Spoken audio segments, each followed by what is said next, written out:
ଦେଖିଲା ବେଳକୁ ବାଳ ଟ୍ୟାପ ଫାଟି ଯାଇଛି, ପାଣି ଆସୁନି। କି ପ୍ରେମ, ଗଭୀର ପ୍ରେମ। ମୁଁ ଆଇ ହଉଛି ହେବି ମିସ୍ତ୍ରୀ, ଏଠି ବୁମ୍ବର ମାରିକି ଫାଟ ବନ୍ଦ କରୁଛି। ଏଇଠି ଏତେ ଫାଟ ଦେଖାଯାଉନି, ସେ ଏଇଠି ଫାଟ ବୁମ୍ବର ମାରିକି ବନ୍ଦ କରୁଛି। ତ ହ୍ୟାଲୋ ଫ୍ରେଣ୍ଡସ୍, ତ ଆପଣଙ୍କୁ ସ୍ୱାଗତ କରୁଛି ମୋର ଆଉ ଗୋଟେ ନୂଆ ବ୍ଲଗ୍କୁ। ତ ଆଜି ବି ଲାଗୁଛି ମାମୁଁରେ ଦିନ କଟିଗଲା, ଠିକ୍ ଅଛି। ଆଉ ବର୍ତ୍ତମାନ ବାହାରିଛି ଗାଧେଇ ଯିବାକୁ। ଦେଖିପାରୁଥିବେ ମାମୁଁ ଘର ନଜାରା, ବାହାର ନଜାରା। ଘର ନଜାରା ଦେଖିଲେ ପାଗଳ ହେଇଯିବେ।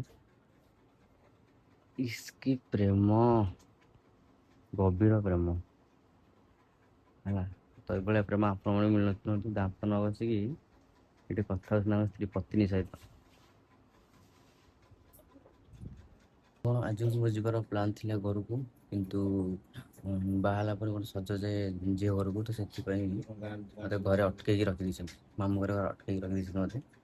ତ ଆଜି ମୁଁ ଯେତେବେଳେ ସକାଳୁ ଭାଇଙ୍କୁ ଫୋନ୍ କଲି ଯେ ଭାଇ, କାରଣ ମୁଁ ତାଙ୍କୁ କାଲିଠୁ କହିଦେଇଥିଲି ଯେ ଭାଇ ମୁଁ ସକାଳୁ ଯାଇକି କାମ ଉପରକୁ ଯିବି ହେଲା। କାରଣ ମୁଁ ବି ଜାଣିନଥିଲି ବି ମୋ ଭଉଣୀ ଘରକୁ ସଜ ନେଇକି ହେଲା। ତ ମାମୁଁ ହକା ମୋତେ ବହୁତ ଫୋର୍ସ କଲେ, କହିଲେ ତୁ ରହିଯା, କାଲି ଯିବୁ।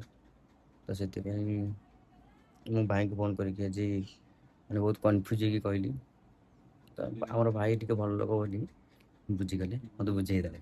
ହଉ ଠିକ୍ ଅଛି ଆଉ। ତ ଟିକେ ଭଲ ତ ଲାଗୁଛି, ଆଉ ଭଲ ବି ଲାଗୁନି, କାରଣ କାମକୁ ନ ଗଲେ ଭାଇ କେମିତି ଚଳିବ। ଠିକ୍ ଅଛି, ତ ଠିକ୍ ଅଛି। ତ ଆଜି ସନ୍ଧ୍ୟାର ପ୍ଲାନ୍ ହେଉଛି ଗୋଟେ ସାରୁ, ଠିକ୍ ଅଛି। ତ ସାରୁଅ ଯିବୁ ଆମେ ହେଲା। ଆଉ ସେଠି ସବୁ ଜିନିଷ ପତ୍ର ତାଙ୍କ ସବୁ ଅନଲୋଡ଼ିଂ ହବ।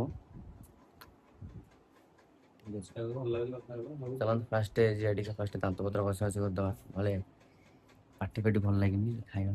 ତ ଦାନ୍ତ ଘଷା ପୂର୍ବରୁ ଫାଷ୍ଟ ଯେଉଁ ମିଠା ପିଠା ଯାଏ ତାଙ୍କ ଘରକୁ, ତ ସେଇଟା ଯାଉଛି ଆମେ ଫାଷ୍ଟ ପେଟି ଫେଟି ସବୁ ବାନ୍ଧିକି ଖାଇବା ପାଇଁ ହେଲା। ତ ସେଥିପାଇଁ ଦାନ୍ତ ଘଷାକୁ ଆଭଏଡ଼ କରିକି ଆମେ ଏବେ ତ୍ୟାଗ କରିକି ଯାଉଛୁ ମିଠା ପିଠା ସବୁ ଲୋଡ଼ କରିବାକୁ। ଆଜ୍ଞା, ମୁଁ ଏଠି ପଶୁ ପଶୁ ପୁରା ଏଠି ହାଣ୍ଡିରେ ପୁରା ଥୁଆ ହେଇଥିଲା କ'ଣ ଆଜ୍ଞା। ଆଉ ଏଠି ମାଉସୀ ଆମର ଟେନସନ୍ ହେଇଥିଲା ଆଜ୍ଞା। ଆଉ ମାଉସୀ ଆମର ଏଠି ଚା ତ ଖାଲି ଟକ୍ ଟକ୍ କରିକି ପିଉଥିଲା ଆଜ୍ଞା। ଆଉ ଆମର ସେପଟେ ଖଜା ହେଇଥିଲା ଆଜ୍ଞା। ଆଉ ଏପଟ ରାଇନା ଆମର ପୁରା ବ୍ଲାକ୍ ଟେପ୍ ଘର ଘର କରିକି ମାରୁଥିଲା ଆଜ୍ଞା। ମୁଁ ଟିକେ ହାତ ମାରିଥିଲି। ଆଉ ଏପଟେ ମୋର ମାମୁଁ ପୁରା ବଡ଼ ବଡ଼ ସାଇଜ୍, ମୋ ବଡ଼ ମାମୁଁ ଏବେ ଆସିଥିବେ, ବଡ଼ ବଡ଼ ସାଇଜ୍ କରିକି ପୁରଉଛନ୍ତି ପେଟିରେ। ତମର ଏଠି ମିଠା ପ୍ୟାକିଂ ଚାଲିଥିଲା, କିନ୍ତୁ ଆମକୁ ଭୋକ ସମ୍ଭାଳି ହେଉନି।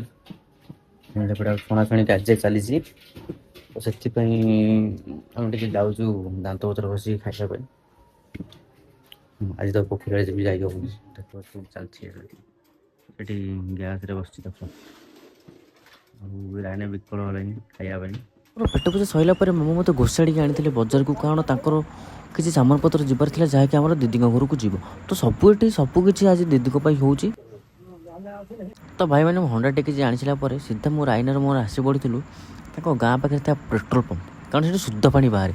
କିନ୍ତୁ ଆସିକି ଏଠିକି ଜଣାପଡ଼ିଲା ଯେ ଏତେ ଜୋରେ ବର୍ଷା ହେଉଛି, ସେ ଶୁଦ୍ଧ ପାଣି ବି ଅଶୁଦ୍ଧ ହେଇଯାଇଥିବ। ତ ସେଥିପାଇଁ ମୁଁ ଟିକେ ଗତି କରିଥିଲି ତାଙ୍କ ସ୍ୱଚ୍ଛ ବାଥରୁମ୍ ଘରକୁ। ଗାଧେଇବାକୁ ପେଟ୍ରୋଲ ପମ୍ପ ଏଠି ଦେଖିଲା ବେଳକୁ ବାଳ ଟ୍ୟାପ ଫାଟି ଯାଇଛି, ପାଣି ଆସୁନି। ଦେଖଉଛି ଟିକେ ଟ୍ୟାପ ଫ୍ୟାପ ଭାଙ୍ଗି ଛିନଛତ୍ର କରିଥିଲି, ବାଲ୍ଟା ଗାଧେଇବ ଏଠି। ଆମେ ଯାଉଛୁ ଛୁଆକୁ, ଠିକ୍ ଅଛି। ଯୋଉଠିକି ଆମେ ଯାଇଥିଲେ ପରଦିନ ଯୋଉଠିକି ଯାଇଥିଲେ, ସେଇଟା କ'ଣ ଭିଡ଼ିଓ କରିକି ଦେଖନ୍ତୁ। ବର୍ଷା କୋଉ ଭଳିଆ ହେଉଛି, ଫୋନ୍ଟା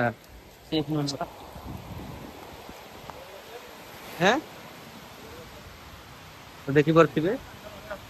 ତ ଆମେ ଦୁଇ ଜଣ ଗାଧୋଇବାଟା ବାତିଲ କରିକି ଆସି ପଡ଼ିଥିଲୁ ଅର୍ଜେଣ୍ଟ ଘରକୁ, କାରଣ ଏଠି ବହୁତ ହେଲା ଆଜବେଷ୍ଟରୁ ପାଣି। ତ ସେଥିପାଇଁ ଆମେ ସବୁ ମିଠା ଘରକୁ ଓଦା ନ ହେବାକୁ ରକ୍ଷା କରିବା ପାଇଁ ଆମେ ସବୁ ଏଠି ନବୀନ ପଟ୍ଟନାୟକ ଦେଇଥିବା ପାଲକୁ ଆମେ ସବୁ ଏଠି ସଜାଡ଼ିକି ରଖୁଥିଲୁ। ଭାଇ ଯେତେ କାମ ଥାଉ ଯାଇକି ଗାଧେଇବ, ଯେତେ କାମ ଥାଉ ଯାଇକି ଖାଇବ, କିନ୍ତୁ ଭାଇ ଏଠି ତ ଗାଧେଇ ପାରିଲୁ ଆସିକି ହାଉଁ ହାଉଁ କରିକି ମୋ ମାଇଁ ଦେଇଥିବା ଖାଇବାକୁ ପୁରା ହାଉଁ ହାଉଁ କରିକି ଖାଉଥିଲି। ଭାଇ ଯାହା ବି ହେଇଯିବ ଖାଇବାଟା ଆଗ। ମୁଁ ଆଇ ହେଉଛି ହେବି ମିସ୍ତ୍ରୀ, ଏଠି ବୁମ୍ବର ମାରିକି ଫାଟ ବନ୍ଦ କରୁଛି। ଏଠି ଏତେ ଫାଟ ଦେଖାଯାଉନି, ସେ ଏଇଠି ଫାଟ ବୁମ୍ବର ମାରିକି ବନ୍ଦ କରୁଛି। ଏ ବୁଦ୍ଧି ଏ ପୁରା 1998ର ଲୋକ ମଣିଷ। ଆଉ ସେତିକିବେଳେ ବୁମ୍ବର ତ ନଥିଲା ବୋଧେ। ବୁମ୍ବର ମାରି ତ କ'ଣ କଲାଇଁ, କୋଚରୀ ଭଳିଆ ହେଉଛି। ଯାହା ଖାଇବେ ତ ଏଠି ଦେଖୁଥିବେ ବର୍ଷା ଉଠେଇକି ଆଣିଲି। ବର୍ଷାକୁ ଖାତିର ନ କରି ମୋ ରାଇନା ଚଢ଼ିଛନ୍ତି ଉପରେ, ସେ ପୁରା ଜୋରସୋରରେ ବାନ୍ଧୁଛନ୍ତି ସବୁ ତାଙ୍କ ଭଉଣୀ ପାଇଁ ଯିବ ଜିନିଷ ବୋଲି। ଭାଇ ଗୋଟିଏ ବୋଲି ଭଉଣୀ ନା ଭାଇ, ସବୁ ତ କିଛି କରିବାକୁ ପଡ଼ିବ। ଏ ଶୀତ ଫୁଲା ହେଇଛି ଗାଇସ୍ ଦେଖିପାରୁଥିବେ ପାଉଡର ଲଗେଇକି ମେକଅପ୍ ହେଲେ ଏକ ପୁରୁଷ। ତାପରେ ଦେଖୁଥିବେ ମୁଁ ବି ଏଠି ରେଡ଼ି ହେଇଯାଇଥିଲି। ଆଉ ଦେଖନ୍ତୁ ପୁରା ଅନ୍ଧାର ହୋଇସାରିଲେ ଆସିକି ରାତି 7ଟା ବାଜିଗଲେ। ତ ଆମେ ସବୁ ବୋଲେରୋ ଆସି ପଡ଼ିଥିଲା। ତ ଏଠି ଆମେ ମାଇଁମାନେ ଆଉ ମୁଁ ବସି ପଡ଼ିଥିଲୁ। ଆଉ ରାଇନା ଟିକେ ଆଗରେ ବସିଥିଲେ କାରଣ ଟିକେ ଜାଗା ଟିକେ ଏପଟ ସେପଟ ହେବାରୁ ତ ସେଥିପାଇଁ। ତ ବର୍ତ୍ତମାନ ଆମେ ଆସିକି ପହଞ୍ଚି ଯାଇଛୁ ଆମ ଦିଦିଙ୍କ ଘରଠି। ତ ଏଠି ଦେଖିପାରୁଥିବେ ବର୍ଷା କେବଳ। ତ ସାଙ୍ଗମାନେ ରାତି 11ଟାରେ ଆସିକି ଆମେ ପହଞ୍ଚିଲୁ ଆମ ମାମୁଙ୍କ ଘରେ। ମୁଁ ଆସିକି ପହଞ୍ଚି ଯାଇଥିଲି। ତ ଏଠି ରାଇନା କଲେଜ ଆମ ଘର ଦାଣ୍ଡ ପାଖରେ ଗୋଟେ ନଳକୂପ ଅଛି, ସେଇଠି ଫ୍ରେଶ୍ ହେଇକି ଘରକୁ ଯିବା। ତ ସେଇଠି ଆମେ ରହିଯାଇଥିଲୁ। ଦେଖୁଥିବେ ବୋଲେରୋ ବି ଥୁଆ ହେଇଛି। ମୁଁ କଳ ଏଠି ମାରୁଛି ଜଲ୍ଦି ଜଲ୍ଦି ହଁ ଯିବା, ନିଦ ଲାଗିଲେ। ଆଉ ରାତି 11:30 ଆସିକି ତ ଦେଖିପାରୁଥିବେ ଆସିକି ରାତି 11:30ରେ କୋଉଭଳିଆ ଦୃଶ୍ୟ ଏଠି। ଗାଁରେ କେହି କାହାଡେ ନାହାନ୍ତି। ଗାଁର ମାହୋଲ ହେଉଛି ଏଇଆ। ରାତି ହେଲା ମାତ୍ରେ ଏଠି ଗାଁରେ କେହି ରୁହନ୍ତିନି। ତ ଆମେ ଯାଉଛୁ ଧୁଆ ଧୁଇ ହେଇକି ଘରକୁ। ଯଦି ଭିଡ଼ିଓଟା ଭଲ ଲାଗେ ଜଲ୍ଦି ଲାଇକ୍ କରନ୍ତୁ, ସବସ୍କ୍ରାଇବ୍ କରନ୍ତୁ। ଆଉ ଗୋଟେ ସେକେଣ୍ଡ ବୋଲେରୋ କାଟା